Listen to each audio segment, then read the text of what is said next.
Welcome dear rockers, कैसे हो आप सभी। तो आज हम लेकर आ चुके हैं आपके लिए 2024 की बंगाली लैंग्वेज मिनी सीरीज, जिसका नाम ये रहा आपके सामने, बड़ी जबरदस्त है। तो कहानी की शुरुआत में रात का वक्त होता है और तेज बारिश हो रही है। एक आदमी छतरी लेकर ऑफिस से अपने घर जा रहा होता है और रास्ते में उसको दो बाइक सवार दिख जाते हैं जो कि गोली चलाकर उस आदमी की जान ले लेते हैं। दोस्तों, अब वो ऐसा क्यों करते हैं ये जानने के लिए आगे चलिए। यहाँ से हम अगले दिन रुद्रा नाम के लड़के को देखते हैं जो कि एक गैंग का लीडर है, और वो निर्मल नाम के एक आदमी के हाथों में शराब की बोतल पकड़ाकर निशाना लगाता है, जो कि एकदम से सही लग जाता है, जिससे उसके चेले चपाटे कहते हैं कि वाओ, ये तो बड़ा कमाल का हो गया, तुम्हें तो ओलंपिक्स में होना चाहिए, यहाँ क्या कर रहे हो। तो रुद्रा भी बड़े शाणे तरीके से कहता है कि तेल काफी महंगा हो गया, इसीलिए मुझ पे वेस्ट मत करो, घर में दिए जलाओ, जाओ जाकर सभी अपना काम करो। इसके बाद दोस्तों रुद्रा निर्मल से पूछता है, कौन अपनी प्रॉपर्टी देने को तैयार नहीं है निर्मल भाई, बताइए तो जरा। निर्मल कहता है कि खलपार में एक बूढ़ा रहता है, वो बहुत ही जिद्दी है, पर तुम चिंता मत करो, मैं उससे कर लूंगा, निपट लूंगा। और फिर आगे पता चलता है कि रुद्रा के डैड विश्वजीत एक बहुत ही बड़े लैंड बैंक ओनर है, जिनका काम ही है जमीन की देखरेख करना, उसकी प्रॉपर्टीज की खरीदारी और बेचना वगैरह करना। इनका इकलौता बेटा है रुद्रा, जिनकी जल्दी एक बड़े घर की लड़की, जिसका नाम कैटी है, उससे एंगेजमेंट होने वाली है। लड़की के घर वाले के पास पावर है और विश्वजीत के पास अंधा पैसा। फिर हम देखते हैं रुद्रा को, जो कि अपने पूरे गैंग को लेकर जाता है खाल पर।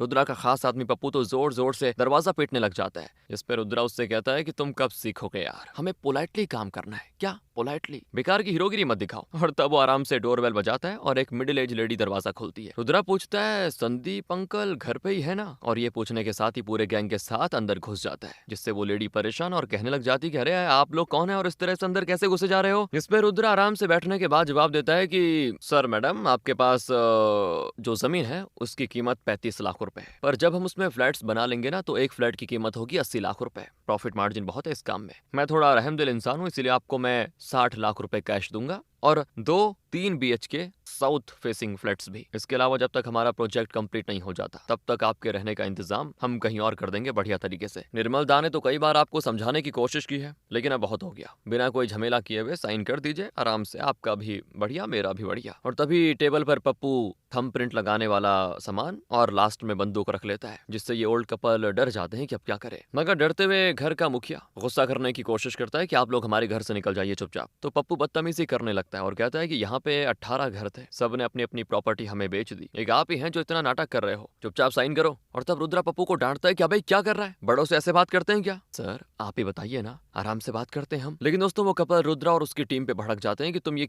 कौन हो, क्या कर रहे हो, हमें नहीं देनी अपनी जमीन तो नहीं देनी। कुछ देर के बाद पुलिस स्टेशन से रुद्रा के डैड विश्वजीत को एक कॉल आ जाता है, जिसके बाद उनको पुलिस स्टेशन आना पड़ जाता है, जहां इंस्पेक्टर बताते हैं कि एक वीडियो बहुत ही तेजी से वायरल हो रही है। दरअसल आपके सुपुत्र गए थे घर खाली करवाने के लिए, पर जब वो बूढ़ा बूढ़ी नहीं माने तो तुम्हारे बेटे के गुंडों ने उनके घर पे तोड़ फोड़ किया, और जब उस घर की बहू आई तो उसने पूरे घर का वीडियो बनाया और अपने सास ससुर से बताने को कहा कि क्या हुआ। फिर उन्होंने सब कुछ बताया वीडियो में, यहाँ तक कि आपके सुपुत्र ने गोली भी चलाई है उस घर में, इसलिए ये केस थोड़ा सीरियस हो गया है। और दोस्तों तब विश्वजीत संदीप को बुलाकर उससे माफी मांगते हुए कहते हैं, संदीप वही है दोस्तों उस घर का मेन आदमी। विश्वजीत कहता है कि देखो वो बच्चा है, गलती हो गई उससे, माफ कर दीजिए। इस पे संदीप कहता है कि गोली बंदूक लिए घूम रहा है वो, और आप बच्चा कह रहे हैं उसे, उसने हमारे घर का ये जो हाल किया है क्या बताऊं आपको, वीडियो में तो आप देख ही रहे हैं सब कुछ। और तब रुद्रा बीच में आ जाता है और कहता है कि नहीं अंकल, आप पूरी बात बताइए ना, ये कहिए ना कि मैं प्यार से बातें कर रहा था, जो कि मैं सच में कर रहा था, गरम तो आप हो गए थे, आपने मुझ पे गुस्सा किया, जो मेरे स्टाफ्स को अच्छा नहीं लगा, और फिर उन्होंने जो आपके घर पे किया वो उनका बनता है करना। और देखो मेरे स्टाफ्स ने जो भी किया उसके लिए सिर्फ और सिर्फ मैं और मेरे स्टाफ ही जिम्मेदार हैं, इसलिए मेरे डैड को बीच में मत लेकर आइए। और तब रुद्रा के डैड उसको वहीं डांट देते हैं और बाहर भेज देते हैं। टेंशन में रुद्रा स्मोकिंग करने लग जाता है। तभी उसकी नजर पड़ जाती है इरा पे, जो कि नीली साड़ी में बहुत ही खूबसूरत लग रही है। वो एक आदमी से टकरा जाती है, जिससे उसके हाथों से फाइल गिर जाती है नीचे, और वो जल्दी जल्दी फाइल के पेपर्स उठाने में लगी होती है, क्योंकि बारिश भी शुरू हो गई थी। लेकिन यहाँ इरा को देखकर रुद्रा थोड़ा सा मोहित हो जाता है। वो उसके पीछे पीछे वापस पुलिस स्टेशन के अंदर आ जाता है, जहाँ वो पुलिस वाले पे खूब हल्ला कर रही होती है कि आप हमें म्यूचुअल अंडरस्टैंडिंग से केस खत्म करने को कह रहे हैं, पर देखिए मैं पीछे नहीं हटने वाली, कोई अपना दल बल लेकर आएगा और बूढ़ा बूढ़ी को घर में मारने पे तुला रहेगा, उनको धमकाएगा, ये अच्छा है क्या, ये भला कहाँ का न्याय है। और दोस्तों ये जो इरा है ना, यही उनकी बहू है उस कपल की। और जब वो ये कहती है कि बताइए जरा कौन है वो गुंडे, जरा मैं भी तो देखूं, तो पुलिस वाले बताते हैं कि यही तो है आपके सामने। और दोस्तों तब जो रुद्रा को झाड़ती है ना, वो उसकी तो बोलती बंद हो जाती है, वो तो बस उसको प्यार से देखे जा रहा होता है। और इरा तो उसकी पढ़ाई लिखाई और परवरिश तक पे सवाल उठा देती है कि कैसे हो तुम, जिसपे फिर उसके डैड को बीच में आना पड़ जाता है। वो बताते हैं कि मेरा बेटा पढ़ा लिखा है और वो बहुत ही काबिल है, और वो हमारी हिमालयन हाइट्स को बुलंदी पे लेके जा रहा है, और उससे पोलाइट इंसान आपको कहीं नहीं मिलेगा, ये कहता है रुद्रा का बाप विश्वजीत। और तब इरा उसको भी सुनाती है, अच्छा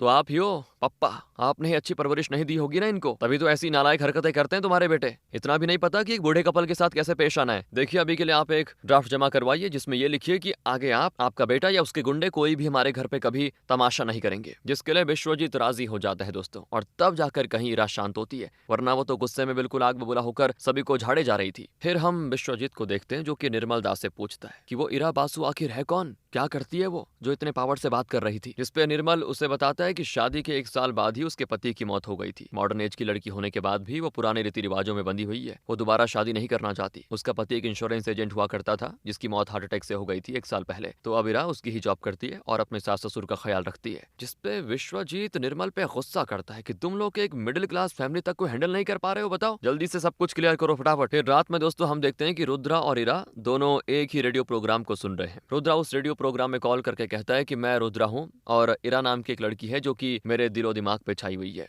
मैं उससे मिलने जा रहा हूँ। इतना सुनते ही इरा अपने एयरफोन निकाल देती है और जब वो बाहर देखती है तो हैरान दोस्तों, रुद्रा तो सीधे उसके आंगन में घुसा आ रहा था। वो जल्दी से बाहर जाती है और गुस्सा करने लग जाती है कि आपकी हिम्मत कैसे भी, मैंने मना किया था ना कि हमारे घर के आसपास दिखना भी नहीं, फिर आप मेरे घर में कैसे घुसा रहे हो। तो वो कहता है कि मैंने Saint Paul's Boys City College से पढ़ाई की है और मैं एक गोल्ड मेडलिस्ट हूँ। ग्रेजुएशन के बाद मेरे डैड ने मुझे गाड़ी दिलाई थी, उसके बाद ये बात मेरे सर पे चढ़ गई और मैंने पढ़ाई छोड़कर अपने डैड का काम ज्वाइन कर लिया। इरा कहती है तो ये मुझे क्यों बता रहे हो, मैं क्या करूं। रुद्रा कहता है कि देखो इरा, पुलिस स्टेशन में तुमने मुझे अनपढ़ गवार कहा था ना, इसीलिए बता रहा हूँ बस। अरे मत बताओ मुझे, ये सब ड्रामा करके तुम्हें क्या लग रहा है कि मैं अपना घर तुम्हारे नाम कर दूंगी। इस पे रुद्रा कहता है कि मुझे तुम्हारा ये घर अब चाहिए भी नहीं, मुझे तो तुम चाहिए, क्योंकि आज सुबह से तुम मेरे दिमाग से निकल ही नहीं रही हो। इस पे इरा कहती है कि अच्छा बढ़िया है, सभी लड़कियों को यही लाइन चिपकाते रहते हो क्या डेली। तो वो कहता है कि कैसी बातें कर रही हो, हर लड़की क्या मेरे डैड की बोलती बंद करवा सकती है, हर लड़की क्या मुझे दीवाना बना सकती है, हर लड़की क्या मुझे इस तरह से रोड में खड़ा करवा सकती है। ये सब सुनकर इरा कहती है कि अपनी बकवास बंद करो, समझे। तुम्हें क्या लगता है जेब में बंदूक रखकर तुम किसी से कुछ भी करवा सकते हो। तो वो अपनी गन निकालकर इरा को थमा देता है और कहता है कि लो मार लो मुझे गोली फिर, या फिर मुझसे शादी कर लो, आई लव यू इरा। तेज बारिश शुरू हो जाती है दोस्तों और दोनों पूरी तरह से भीग जाते हैं और इरा की तो बोलती बंद हो जाती है। वो चुपचाप अपने घर में चली जाती है वापस। और अब रात में उसे अपने हस्बैंड के साथ बिताए हुए फर्स्ट नाइट के सपने आते हैं और हमें पता चलता है कि इनकी लव मैरिज हुई थी दोस्तों। 3 साल के रिलेशनशिप के बाद इन्होंने शादी की थी और ये दोनों एक दूसरे के बहुत ही करीब, बहुत ही बढ़िया थे, प्यार करते थे बढ़िया। अपने पति को खोने का दुख आज भी इरा को था और ऐसा कोई दिन नहीं होता जब वो आर्यन को मिस ना करती हो। उसके पति का नाम आर्यन ही था। अगले दिन हम देखते हैं दोस्तों की बारिश में भीगने की वजह से रुद्रा की तबीयत थोड़ा खराब हो गई है। इसलिए उसकी मॉम कहती है कि बेटा अगर प्राइम मिनिस्टर के साथ भी अपॉइंटमेंट होगा ना तुम्हारा, तो भी 2 दिनों तक मैं तुम्हें घर से बाहर नहीं जाने दूंगी, तुम्हें कंप्लीट बेड रेस्ट करना होगा। तो तब रुद्रा अपनी मॉम को बैठाता है अपने नजदीक और उन्हें सारी बातें बताता है, पर वो ये नहीं बताता दोस्तों कि मैं ही वो लड़का हूँ। अब आगे सुनिए क्या वो कहता है कि मॉम, हमारी कंपनी में ना एक लड़का है जो कि एक विधवा को परेशान करता है डेली, उसने तो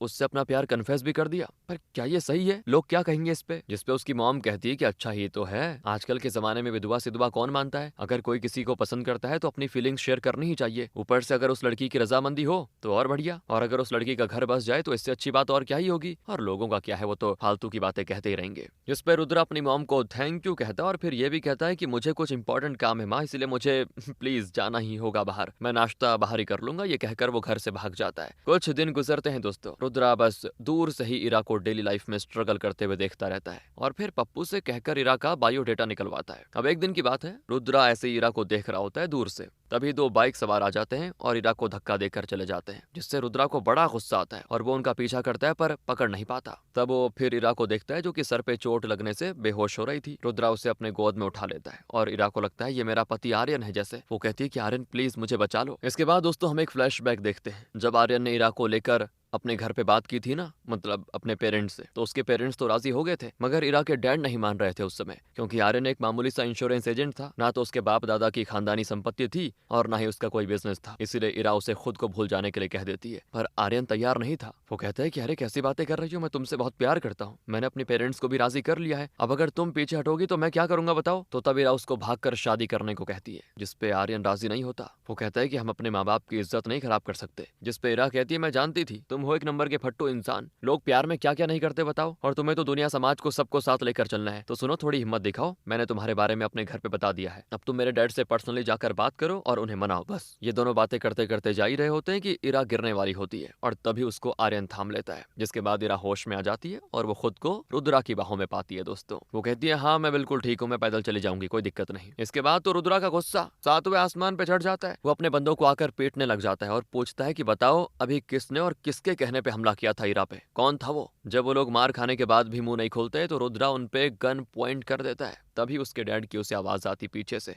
और वो उनपे भी गन पॉइंट कर देता है और कहता है कि आपने ठीक नहीं किया डैड, मुझे अच्छे से पता है कि वो लड़के किसके लिए काम करते हैं, आपके लिए, है ना। जिसपे विश्वजीत कहता है कि पागल मत बनो, मैंने किसी को ऑर्डर नहीं दिया था ये करने के लिए, मैं तो तुम्हें लेने के लिए आया हूँ क्योंकि घर में मित्रा बाबू आए हुए हैं। पर रुद्रा अपने डैड के साथ घर जाने से इनकार कर देता है। वो जाता है दोस्तों इरा के घर पे, जहाँ पे उसके सास ससुर उसे पूछ ही रहे होते हैं कि तुम्हारे सर पे चोट कैसे आई। तो वो कह देती है कि मेरी चप्पल अटक गई थी और मैं गिर गई। हाँ, वो अपने सास ससुर को परेशान नहीं करना चाहती थी अपने बारे में बता के। तभी रुद्रा दरवाजे पे चिल्लाने लगता है कि दरवाजा खोलो, मेरा यकीन करो जो हुआ उसमें मेरी कोई गलती नहीं थी, मैंने कुछ नहीं करवाया, वो सारा खेल मेरे डैड का है, वो जो भी थे बाइक में वो गुंडे मेरे डैड के थे। तो इस तरह ना चाहते हुए भी इरा के सास ससुर को पता चल जाता है कि किसी ने हमारी बहू पे हमला किया है। दरवाजे पे वो चिल्लाए जा रहा था, इसीलिए इरा बाहर निकलकर उसको डांट लगाती है कि मैंने कहा था ना मेरे घर के पास आकर तमाशा मत करना, इतनी सी भी बात तुम्हें पल्ले नहीं पड़ती क्या। तो रुद्रा सारा कुछ बक देता है कि मैं तुम्हें पसंद करता हूँ, तुमसे शादी करना चाहता हूँ, और मैं तुम्हारे लिए जो फील कर रहा हूँ वो पहले किसी के लिए नहीं किया। अगर तुम मेरे साथ रहोगी तो सेफ रहोगी, कोई तुम्हें हाथ तक नहीं लगा पाएगा। अरे अंकल आंटी आप तो कुछ समझाइए इसको,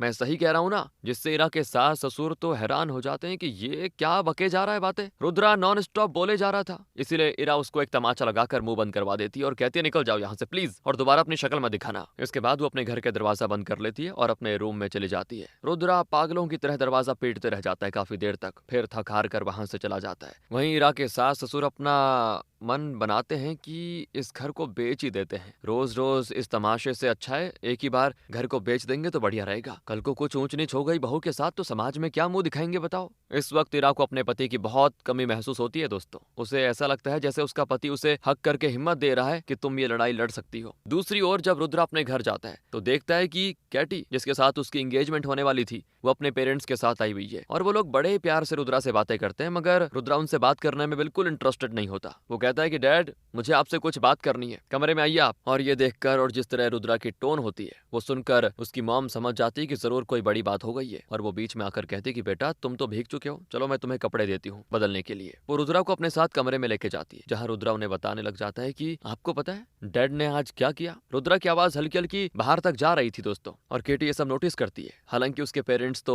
विश्वजीत से बातें करने में बिजी थे। कुछ देर में वो भी नोटिस करते हैं कि रुद्रा जल्दबाजी में घर से बाहर निकलता है, तो उसके डैड कवर अप करने की कोशिश करते हैं कि जरूर किसी इंपॉर्टेंट काम से कॉल आया होगा, मेरा बेटा एकदम काम वाला है ना, वर्कहॉलिक, हमारे बहुत सारी साइट्स चलती हैं तो इसीलिए बिजी होगा किसी काम में, इसलिए जा रहा है कहीं। अब दोस्तों आज जो कुछ हुआ था उससे इरा की सास का ब्लड प्रेशर काफी बढ़ जाता है, उनकी तबीयत खराब हो जाती है। ये सब देखकर इरा को बहुत ही बुरा लगता है कि मेरी वजह से सब हो रहा है, इसीलिए वो तुरंत ही सारे डॉक्यूमेंट्स लेकर निकल जाती है, और रास्ते में उसकी मुलाकात हो जाती है रुद्रा से। इरा को यहाँ देखकर वो गाड़ी से उतरता है। पहले रास्ते में ही इरा अपने हस्बैंड के डेथ सर्टिफिकेट, अपने सास ससुर के हेल्थ सर्टिफिकेट जिन्हें हार्ट प्रॉब्लम है, और अपनी सास की हेल्थ रिपोर्ट जिन्हें हाई ब्लड प्रेशर की प्रॉब्लम है, ये सब दिखाती है वो, और कहती है कि मैं अपने सास ससुर की लास्ट होप हूँ, समझो इस बात को। मुझे अच्छे से पता है कि तुम लोग पावरफुल हो, अगर चाहो तो हमें मार कर भी हमारा घर हथिया सकते हो, पर फिर भी मैं लड़ूंगी क्योंकि मुझे यकीन है कि अन्याय के खिलाफ मैं लड़ सकती हूँ। पर मेरे सास ससुर में वो हिम्मत नहीं बची, वो बूढ़े हो चुके हैं, उनसे इस तरह का प्रेशर हैंडल नहीं हो रहा है, और ये चीज मुझसे देखी नहीं जा रही है, इसलिए आज मैं पुलिस में जाने के बजाय आपसे मिलने निकली थी। जब आप लोगों से जोर जबरदस्ती से बात नहीं बनी तो आज आपने हमारे घर पे आकर वो सीन क्रिएट कर दिया ताकि मैं बदनामी के डर से पेपर पे साइन करवा दूं अपने सास ससुर से। तो देखो ये मेरे जीते जी तो मैं होने नहीं दूंगी, और अब मेरी बात कान खोल के सुन लीजिए आप, अगर आपने दोबारा मेरे घर के सामने अपनी गाड़ी खड़ी की या रास्ते में मेरा पीछा वगैरह किया तो मैं उस दिन खुद को खत्म कर दूंगी, मगर मैं ना तो ये घर और ना ही खुद को कभी भी आपके हवाले करूंगी। मैं सिर्फ आर्यन से प्यार करती थी और पूरी जिंदगी उसी से प्यार करते हुए गुजार दूंगी। ये सारी बातें सुनकर रुद्रा की आंखों से आंसू गिरने लग जाते हैं दोस्तों, क्योंकि वो चाहकर भी अपनी फीलिंग्स और इंटेंशंस इरा को नहीं समझा पा रहा था। फिर कुछ दिन ऐसे ही गुजरते हैं, रुद्रा खुद को इरा से दूर कर लेता है, वो हर वक्त शराब और स्मोकिंग करके खुद को बिजी रखता है, मगर फिर भी उसके दिमाग में सिर्फ इरा ही घूम रही होती है। वहीं इरा अपने पति की यादों के सहारे जिंदगी गुजारने लग जाती है। फिर एक दिन की बात है दोस्तों, विश्वजीत गुस्से में अपने घर आता है और अपनी बीवी पे बड़ा गुस्सा करता है कि आजकल ये रुद्रा को आखिर हो क्या गया है। ना तो उसका घर पे पता होता है, ना ही ऑफिस में, ना ही साइट पे। उस दिन मित्रा बाबू के सामने भी उसने हमारी बेइज्जती करने की पूरी कोशिश की। साथ ही वो एक विधवा औरत के पीछे पड़ा हुआ है। आखिर वो चाहता क्या है? ये सुनकर रुद्रा की मॉम शॉक्ड हो जाती है और कहती है, नहीं नहीं, मेरा बेटा किसी विधवा से प्यार नहीं करता, जरूर कोई गलतफहमी हुई है आपको। क्योंकि दोस्तों आपको याद होगा उस दिन रुद्रा ने यह बताया था कि हमारे ऑफिस का कोई स्टाफ है जो विधवा से प्यार करता है। दूसरी ओर हम इरा को देखते हैं जो कि पॉलिसीज बेचने की कोशिश कर रही है। वो एक रेस्टोरेंट ओनर के पास जाकर उसे इंश्योरेंस की सारी पॉलिसीज बताती है। तो वो उससे सवाल करता है कि वैसे आपके हस्बैंड की भी तो डेथ हुई थी ना, तो क्या आपको मिला सब कुछ? जिस पे इरा कहती है हाँ मिला था, पर वो बार बार उसके मरे हुए हस्बैंड की याद दिला रहा था दोस्तों उसको, और बता रहा था कि मैं फिलहाल पॉलिसी नहीं ले पाऊंगा। तो फिर इरा चली जाती है वहां से। वो जाती है अब एक कपड़े की दुकान पे। वहां का मालिक काफी अच्छा होता है और उसने पहले आर्यन से अपनी एक पॉलिसी करवाई थी। अब वो अपनी वाइफ के लिए भी एक पॉलिसी लेने के लिए तैयार हो जाता है। साथ ही वो कहता है कि आर्यन भी बिल्कुल आप ही की तरह सब कुछ बढ़िया समझाता था। जिस पे इरा कहती है कि जी मैंने उन्हीं से सब कुछ सीखा है। फिर वो उसको बताती है आर्यन की मौत के बारे में, जिसको जानकर उस आदमी को थोड़ा अफसोस होता है और वो कहता है मेरी बहन एक होटल में काम करती है जहाँ पे बहुत बड़े बड़े लोग आते हैं और मैं आपकी बात उससे करवा दूंगा ताकि आप और ज्यादा लोगों को अपनी पॉलिसी बेच पाए। इससे इरा को खुशी होती है कि चलो कहीं से कुछ बढ़िया होप मिली। फिर वो एक केक शॉप पे जाकर केक भी ले लेती है। फिर वो जाती है अपने घर,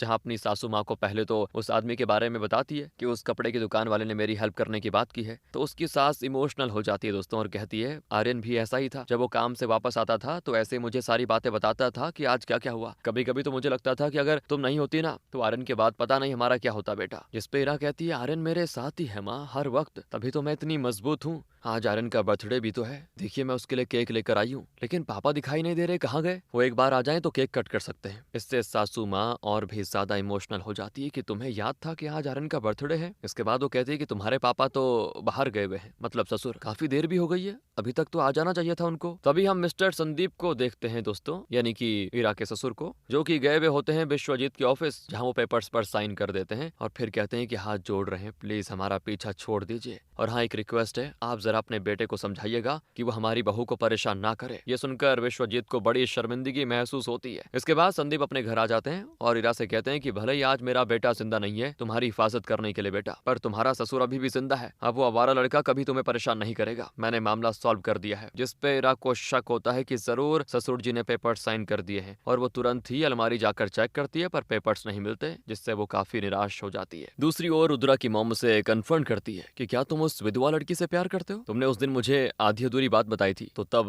निराश होकर रुद्रा कहता है कि नहीं मॉम, ना तो मैं उससे प्यार करता हूँ और ना ही वो मुझसे करती है, हमारा कुछ नहीं हो सकता, बहुत ही जिद्दी लड़की है वो, और भला एक जिद्दी लड़की से कौन प्यार करेगा? तब उसकी मॉम कहती है कि वो प्यार करती है या नहीं करती ये मसला नहीं है बेटा, मुझे तुम्हारे दिल की बात जाननी है, क्या तुम उससे प्यार करते हो? देखो अगर कोई इंसान किसी से प्यार करता है ना तो वो उसकी रक्षा करता है। फिर वो उसे बता देती है कि उस लड़की के ससुर जी ने अपना घर बेच दिया है, इसीलिए अगर तुम उससे सही में प्यार करते हो तो जाकर अपने डैड के ऑफिस से वो पेपर्स लो और उसे वापस करके आ जाओ। इसके बाद रुद्रा जाता है दोस्तों घाट पे, क्योंकि अब तक में तो उसने इरा को इतना जान ही लिया था कि वो ज्यादा परेशान होती है तो घाट पे ही आती है। यहाँ रुद्रा को देखकर इरा का पारा फिर से हाई हो जाता है और वो पूछती है कि अब क्या चाहिए तुम्हें मुझसे, घर तो तुम्हारा हो ही चुका है। रुद्रा कहता है कि मुझे तुम चाहिए इरा, ये मेरा पहला प्यार है ना, इसीलिए मैं तुम्हें अपनी फीलिंग्स सही से समझा नहीं पा रहा हूँ, पर सच्चाई तो यह है कि मैं तुम्हारे बिना अब एक पल नहीं जी सकता। फिर वो थोड़ी देर रुकता है और कहता है कि ये सब मैं कहना तो चाहता हूँ पर मुझे पता है मेरी बातों का तुम पे कोई असर नहीं होने वाला, इसलिए मैं अब सिर्फ तुम्हें ये फाइल लौटाकर तुम्हारी मदद करना चाहता हूँ। क्या कहती है कि मुझे ये तुम्हारे रहम की भीख नहीं चाहिए, मेरे ससुर जी ये पेपर्स देकर आए हैं और जरूरत पड़ेगी तो खुद वापस लेकर भी आएंगे। तो गुस्से में रुद्रा वो फाइल वहीं फेंक देता है और कहता है कि तुम्हें अंदाजा भी नहीं है, इसीलिए मैंने मना किया था कि इसके लिए मैंने क्या किया है। सुनो इरा, आज के बाद मैं तुम्हें अपनी शक्ल नहीं दिखाऊंगा, बस थोड़ी देर के लिए तुम रुक जाओ, जब तक मेरी ये सिगरेट खत्म नहीं हो जाती बस चुपचाप खड़ी रहो, मैं जी भर के तुम्हें देखना चाहता हूँ। और अभी दोस्तों थोड़ी ही देर हुई थी दोनों को एक दूसरे की आंखों में देखे हुए, तभी तेज बारिश शुरू हो जाती है जिससे दोनों भीग जाते हैं और रुद्रा की सिगरेट भी बुझ जाती है, जिसके बाद इरा चुपचाप चली जाती है वहां से। इसके बाद एक फ्लैशबैक में हम देखते हैं कि रुद्रा के पिता उसे शराब के गिलास ऑफर करता है पर वो इनकार कर देता है। रुद्रा का बाप उससे कहता है कि अरे बेटा, मेरे पिताजी कहा करते थे कि जब बाप की चप्पल जूते बेटे के पैर में आने लग जाए तो बाप बेटे को फ्रेंड बन जाना चाहिए। फिर वो आगे उसको समझाता है कि जब मैं तुम्हारी उम्र का था तो मैंने ये बिजनेस शुरू करने का मन बनाया था। तब मेरी फैमिली फ्रेंड्स आसपास के लोगों ने खूब मजाक उड़ाया मेरा, और आज देखो मैं कामयाब हूँ। मेरे बाद सब कुछ तुम्हारा ही तो है। मैं चाहता हूँ कि तुम मित्रा बाबू की बेटी से शादी कर लो। हाँ, मुझे पता है कि तुम्हारी लव स्टोरी अलग है। देखो इस उम्र में प्यार होना आम बात है, एक क्या 2-3 बार भी हो सकता है, और इस पल को तुम्हें खुलकर एंजॉय करना चाहिए। अगर लड़की मान रही है तो उसे किसी अच्छे से रिजॉर्ट पे लेके जाओ, वहां एंजॉय करो, और अगर वो नहीं मान रही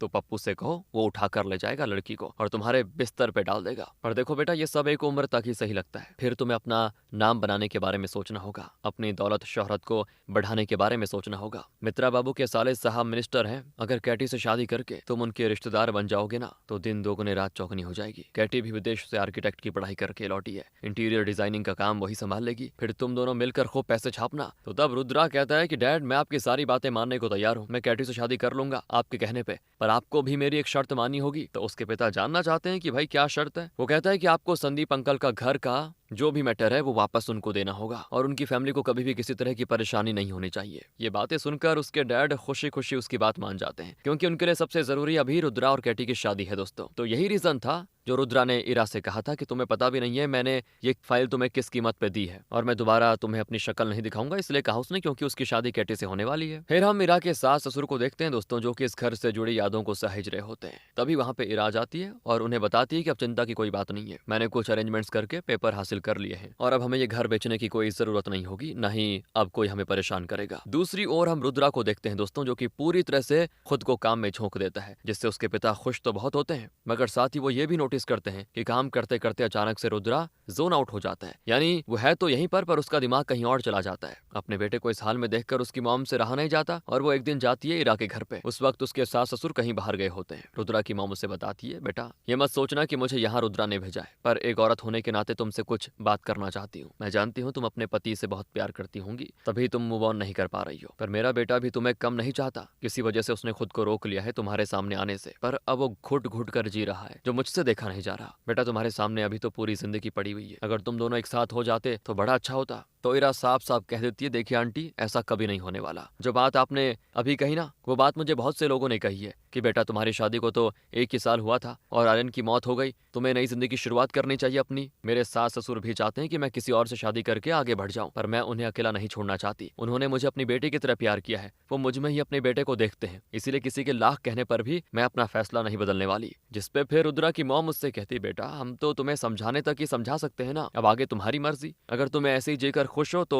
बढ़िया है, हमेशा खुश रहो, मेरा बेटा अब कभी भी तुम्हें परेशान नहीं करेगा, कहकर वो चली जाती है। फिर हम देखते हैं दोस्तों, कैटी और उसकी फैमिली दोबारा से रुद्रा के घर पे आते हैं, और ये लोग एंगेजमेंट की सारी प्लानिंग करके रखते हैं। शादी के बाद एक फैमिली टूर पे चलने का भी फैसला कर लेते हैं। सभी लोग अपना मस्त हंस रहे होते हैं, मगर रुद्रा बड़ा गुमसुम बैठा होता है और सभी की हाँ में बस हाँ मिला रहा होता है। तभी रुद्रा को पप्पू कॉल करके मिलने के लिए बुलाता है और बताता है कि पिछली बार की तरह इस बार भी शुभू को एक किलिंग का असाइनमेंट मिला है, और पता है इस बार विक्टिम कौन होने वाला है? तुम्हारी इरा। ये सुनते ही रुद्रा इरा के घर की ओर गाड़ी घुमा लेता है, पर रास्ते में उसको ट्रैफिक मिलता है जो कि खत्म होने का नाम ही नहीं ले रहा था। इसीलिए रुद्रा गाड़ी से उतरकर भागना शुरू करता है और किसी तरह से ऐन मौके पर इरा के घर के बाहर पहुंच जाता है। और जैसे ही वो बाइक वाले गोली चलाते हैं, रुद्रा इरा को हक करके पलट जाता है, जिससे गोली उसकी पीठ पे लग जाती है और वो वहीं पे गिर पड़ता है। दूसरी ओर विश्वजीत दोस्तों निर्मल से कॉल करके पूछता है कि अरे सुनो, किसी ने रुद्रा को खबर तो नहीं दी ना? तो वो कहता है कि नहीं बॉस, ये मिशन बिल्कुल सीक्रेट है। उधर सही वक्त पे पप्पू आ जाता है दोस्तों, और वो रुद्रा को हॉस्पिटल लेके जाता है। तब विश्वजीत डॉक्टर के हाथ पैर जोड़ लेते हैं अपने बेटे की जान बचाने के लिए।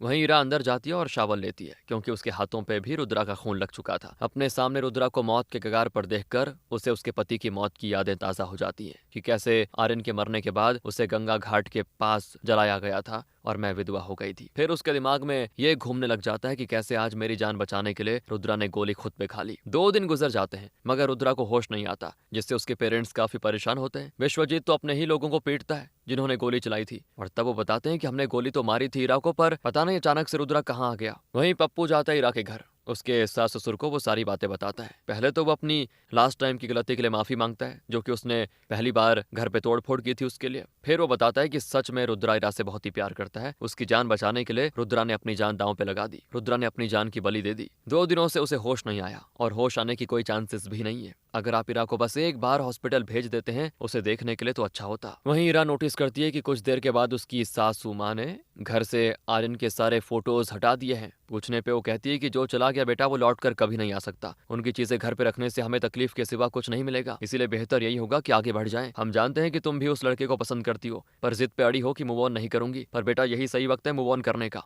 मैं और तुम्हारे पापा खुद तुम्हें इजाजत दे रहे हैं एक नई जिंदगी की शुरुआत करने का। मत गवाओ इसको, जाकर उस लड़के से बात कर लो जो तुमसे इस तरह प्यार करता है कि उसने खुद पे गोली खा दी। पर अभी भी दोस्तों इरा नहीं मानती। तब उसे अपने पति का एहसास होता है और वो भी उसे मूव ऑन कर जाने को कह रहा था। इरा उसके गले लगकर रोने लग जाती है, मतलब अपने दिमाग में, और कहती है नहीं, मैं तुम्हें धोखा नहीं दे सकती, मैं किसी और के साथ नया रिश्ता नहीं बना सकती। तो उसके पति के एहसास उसे ये बात बताती है और समझाती है कि मेरा अस्तित्व खत्म हो चुका है, अब हम इस जन्म में दोबारा कभी नहीं मिल सकते, इसलिए मैं खुद तुम्हें इजाजत दे रहा हूँ अपनी बेरंग जिंदगी में रंग भरने का। रुद्रा सच में तुमसे बहुत प्यार करता है। इरा तब भी खुद को समझाने की बहुत कोशिश करती है कि नहीं, मैं आगे नहीं बढ़ सकती, मैं तो आर्यन से प्यार करती हूँ। पर फिर वो हार मान लेती है और जाती है सीधे हॉस्पिटल। देखती है कि रुद्रा को अभी तक होश नहीं आया, तो वो उसके सर पे हाथ फेर कर रोने लग जाती है और कहती है कि उस दिन मैंने तुमसे कहा था ना कि अगर तुम्हें दोबारा अपनी शक्ल दिखानी पड़ी तो मैं खुद की जान दे दूंगी, पर अब मैं कहती हूँ कि अगर तुम होश में नहीं आए तो मैं अपनी जान दे दूंगी। और फिर वो उसके सीने से अपना सर रखकर रोने लग जाती है। कुछ देर के बाद चमत्कार दोस्तों, रुद्रा को होश आ जाता है। वो बरसात में भीगते हुए एक दूसरे को हक करते हैं और इसी के साथ ये कहानी यहाँ पे खत्म हो जाती है। बाकी आपको कैसी लगी ये बताइए कमेंट्स में और ध्यान रखिएगा अपना। And finally thanks for watching.